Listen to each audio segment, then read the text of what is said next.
Hi, and welcome to From Chaos to Calm, Aligning Your Life for Optimal Well-Being, Part 2. And it actually should probably be called Helping Your Client Align Their Lives for Optimal Well-Being. This all kind of started from my own experience with client work and things that I've realized over the years. So I'm going to do a quick introduction and then we're going to jump into it. If you're not familiar with me, my name is Emmalee. I was a registered nurse. I started my holistic practice before I actually left the hospital, but I fully left the hospital in 2021. I'm a functional diagnostic nutrition practitioner. I utilize and teach on functional labs, including the GI map, the Dutch, functional analysis of blood work, and HTMA. I use them in my personal practice.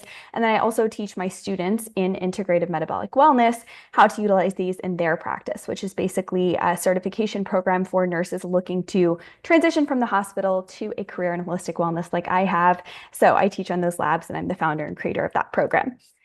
Now, before we get into this, in case you mentioned, I did do a part 1 of this series called Lifestyle Wellness, where we talked about the importance of daily rhythm, self-care, laughter, love, joy, gratitude, all of those other factors that impact our clients' physical health and the results that we see on lab work outside of things like diet and supplementation, exercise, things like that. And I decided to call this From Chaos to Calm because if you are a practitioner watching this, you, I'm sure, recognize that we have kind of this like epidemic of people who are just so burnt out and chronically fatigued. Their adrenals are shot and they could be doing all of the right things, quote, all of the right things with a healthy diet and exercise, and their adrenals are still struggling. And it's because there is this huge missing piece, even in the holistic wellness space, that is failing to look at their entire lifestyle, which in my opinion is not taking a true holistic approach. So hence why we're having this conversation.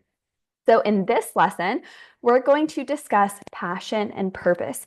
This is something that I began integrating into my ordinary, like normal practice with my clients when we are discussing things like their diet and their habits and supplementation and reviewing their lab results and things like that. I love this quote.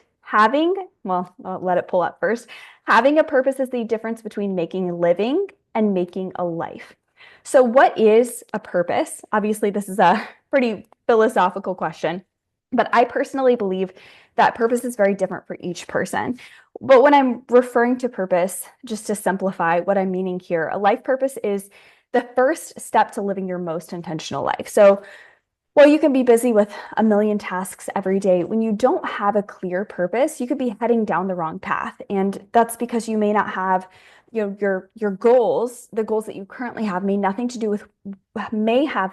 do with what your actual innate inherent purpose is in your life, which means that you can be pursuing goals for 10 or 20 years only to realize that this isn't what you wanted after all. And you've now dedicated your whole life to it just to still feel unfulfilled.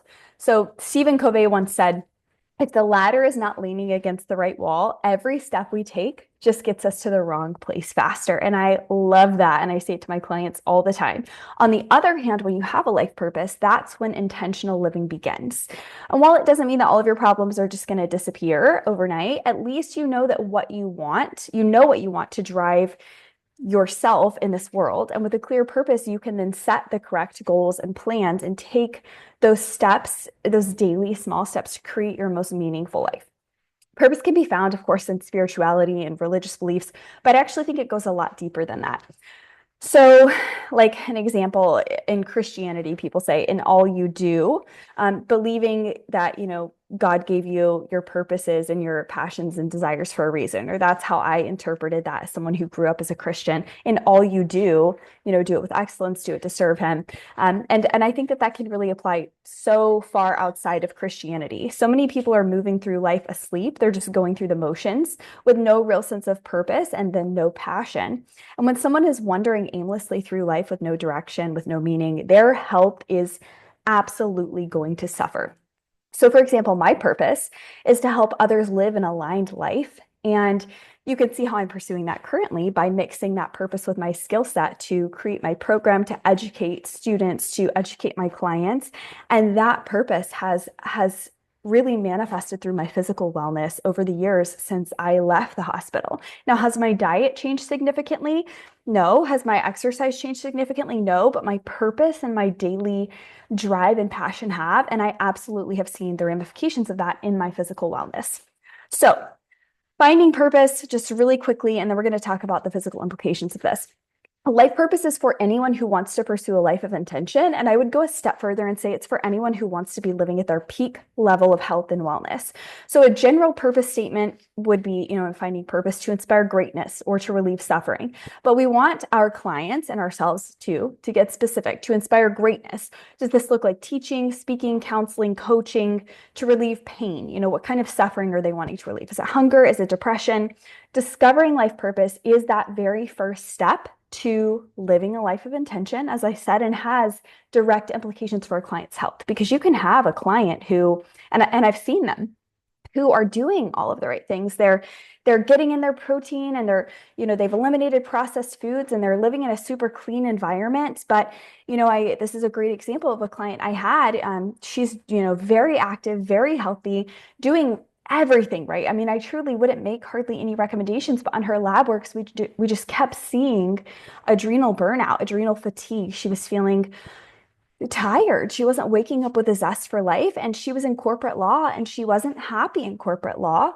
And it wasn't until she started pursuing something out of corporate law that she started feeling, those different feelings that can lead to more satisfaction and balance mentally, which then trickles down to our physical body and our symptoms that we're experiencing. Because if you're not listening to those small, quiet symptoms, obviously we know that the body's just going to continue to amplify them until you're kind of forced to listen.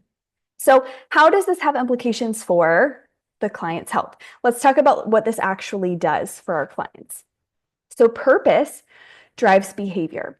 With no purpose, we really don't have any values. I'm sorry, we don't have any goals, not values. We do have values, I would hope.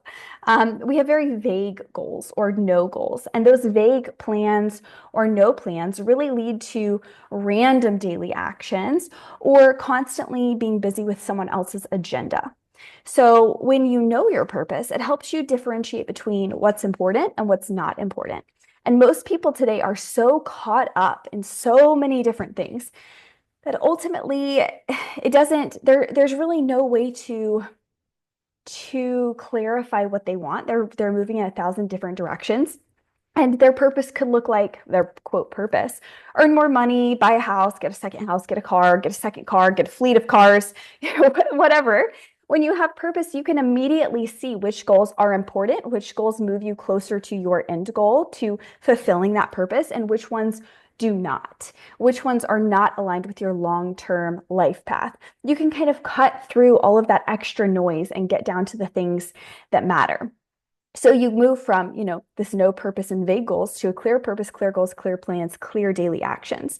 And when you pursue your purpose, your life becomes fulfilled with direction and meaning, as opposed to wasting your time in a job that you don't love. Now you're working towards a career that benefits you because it fulfills that deep, strongly held purpose, as opposed to being around toxic people in a toxic environment who you're incompatible with.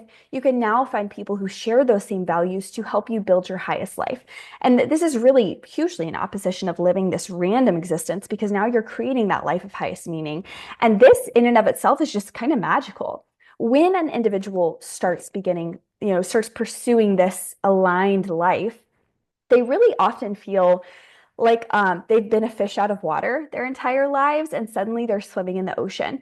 And when we have this deep spiritual, mental, emotional alignment, we see it show up in our physical body. And that freedom and alignment drastically changes our behavior in every single area of our lives. So we're making better decisions for our physical health as well. Not just that we're seeing changes in the physical health from having this more clear direction, but also we're seeing behavioral changes working towards, more physical health. I've also used this example, if you don't have anything that you're truly passionate to live for, what is the incentive to take the very best care of your body? You're just going through the motions. But when you have something to live for that is fulfilling your deeply held passions and purpose, you have every reason to live the longest, healthiest life that you possibly can. Purpose also creates drive and passion. We were not meant to live without drive and passion. We're really not. And I didn't realize the significance of this until the way back when I was first building my program and I first announced my program. A good friend of mine, said to me how jealous she was of my program. And now this is a friend that I would consider very financially well off. She has launched things and she works remotely and she's living like her quote dream life and she's health conscious. Um, and I was shocked. I was like, what do you mean? Like, I feel like you're doing better than me. And she said, I'm just jealous that you have something that you're so passionate about. And I was like, wow, that was just so eye-opening for me to realize like people crave that passion. And the reason for this is because that passion drives this zest for life. So even though pursuing purpose is rarely easy, that alignment means continual excitement. The ability to pursue my life purpose fills me up with so much energy and passion that I'm excited to get up every day. Every morning, I get out of bed excited about what I get to create and who I get to help. And at night, sometimes I kind of dread going to sleep because I'm like, man, I could have done more today. I'm just so excited to get back to work tomorrow. And when think about where the average person is coming from, where it's the total opposite. They're just getting through the day. How can you live a healthy life when that's your mindset constantly? But very few people are actually living an aligned life that lines up with their beliefs and their purpose. So I kind of paint this picture for my clients. Imagine what it would be like to wake up with a zest for life every day, not to be counting down until you sleep, until you get home, until the weekend, until your twice a year vacation. Imagine what it would be like to wake up as excited for your work because it fills your purpose as you are for vacations, as you are for the weekend. That's a possibility, and most people don't recognize it. And they don't recognize how their daily living is burdening them and having impacts on their physical health. So, purpose improves physical health. And this is not just something that I've made up. There's actually research that shows that this is true. People with a deeply held, sincerely held purpose live longer, sleep better, have stronger bones, have a more robust immune system, have lower levels of anxiety and depression, and they are more resilient to negative effects because they are living the way in which they are innately designed to live. So it is so much bigger than just doing what you love. It truly, truly has massive implications for your physical health. And this is why it has to be something that we talk to our clients about, because the implications are tremendous. I would even argue that if someone is living in their purpose, even if they are less physically healthy, even if they're eating more processed foods, even if they're not exercising as much, they probably are generally in better health because of the purpose that they're living with, because of the passion and drive that comes from that. But purpose has to be intrinsic. There is such a thing as imposed purpose, and this is very common, but it will never lead to fulfillment in our clients. And because of that, it's not going to have the same physical benefits as an intrinsic purpose. So I have seen this a lot as well. So for example, if people tell you that, your life purpose is to grow up and get married and have kids, and every single person around you is doing the same, then it becomes really hard to question this. When you see dramas, or when you watch dramas on TV and you see the same thing, discussions about marriage and having kids, and by the lead characters who seem like this is just what you do, you kind of develop these aspirations of doing the same things, whether or not it's what you actually want. So we really do need to be talking to our clients about, like, if they think they have a purpose, is that purpose something that you actually wanted? Or is it something that, maybe it was told to you, or it was just like this kind of subconscious messaging that you received? So signs of an imposed purpose are typically, it was instilled at a very young age. And this direction can come from being a part of a larger community, like a large family unit, or certain cultures and societies generally have more, depending on the society or the culture, have more imposed purposes for certain types of people. It can also be religious, or even a nationwide. It can be something that everyone parrots So, they just repeat. So there's very little room to question this or think differently. And this is, like I said, it's more common in some cultures than others. But for example, if you've only been exposed to every woman, grows up and gets married and has babies and is a stay-at-home mom, it might be very hard for you to think of a life in which that's not your path. So, that's something to be considering. Also subconscious. So a false purpose is typically very subconscious or unconscious. You do it because that's what you've been told to do all along. You've never really thought very deeply about what you want to do and all the possible options that you can follow. I see this a lot as well, where, clients they're like, I don't know, I've never really thought about that before. And I'm like, what do you mean? What do you mean you've never thought about your mission in life, your job in life? We're all here to do something. We all have a calling. What do you mean you've never thought about that before? It's also a lot of the times related to expectation. So everyone says you should study and do well in school, so you study and do well in school. Or everyone says you should get a well-paying corporate job, so you get a well-paying corporate job. Or everyone says you get married and have kids, so you do that. It's part of an expectation, maybe from your parents, implicit expectation or society's expectation.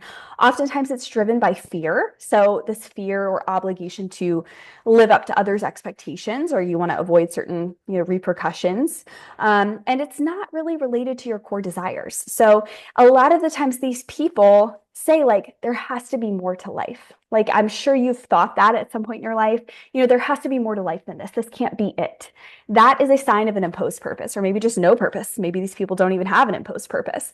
Signs of a real purpose would be that it's a conscious choice. It's something that you choose not because you have no other choice. It's something you've consciously chosen to follow. It comes from within. It's not related to expectation. It's driven by love, something that you love to do that fulfills you, and it inspires you. A real purpose resonates with every fiber of your being, and that's why it has such huge implications for our physical health, because there's a full body yes feeling that happens when you are pursuing your real purpose, and that's how it does things like boost your immune system and improve your cardiovascular health. And that's how it does all of this. It's a full body yes. It doesn't make you feel pressurized or fearful. It inspires you. And as a note, like, earning money is not a real purpose, like it has to be something that fulfills you more than just monetary value. So I'm running out of time. I could talk on this topic for a long time, but I just want to mention helping our clients outside of just diet and supplementation and lab interpretation can truly skyrocket client improvement. I started asking my clients about these kinds of things about 2 years ago on intake forms, and it opened a whole new world for me of why I was noticing certain patterns on lab work I was running for clients who seem to be in their peak health. They're 25, 30 years old. They're exercising 5 days a week. They're, on their feet. They're eating a nutrient-rich organic diet. They are getting in their protein. They're doing all the right things, and they still have this burnout pattern. They still feel miserable. They still feel, they're getting these like really non-specific vague symptoms, and they just can't figure it out. And when we started discussing this, I started kind of opening this new door into the holistic sphere of this other piece of holistic wellness that I feel like is so overlooked.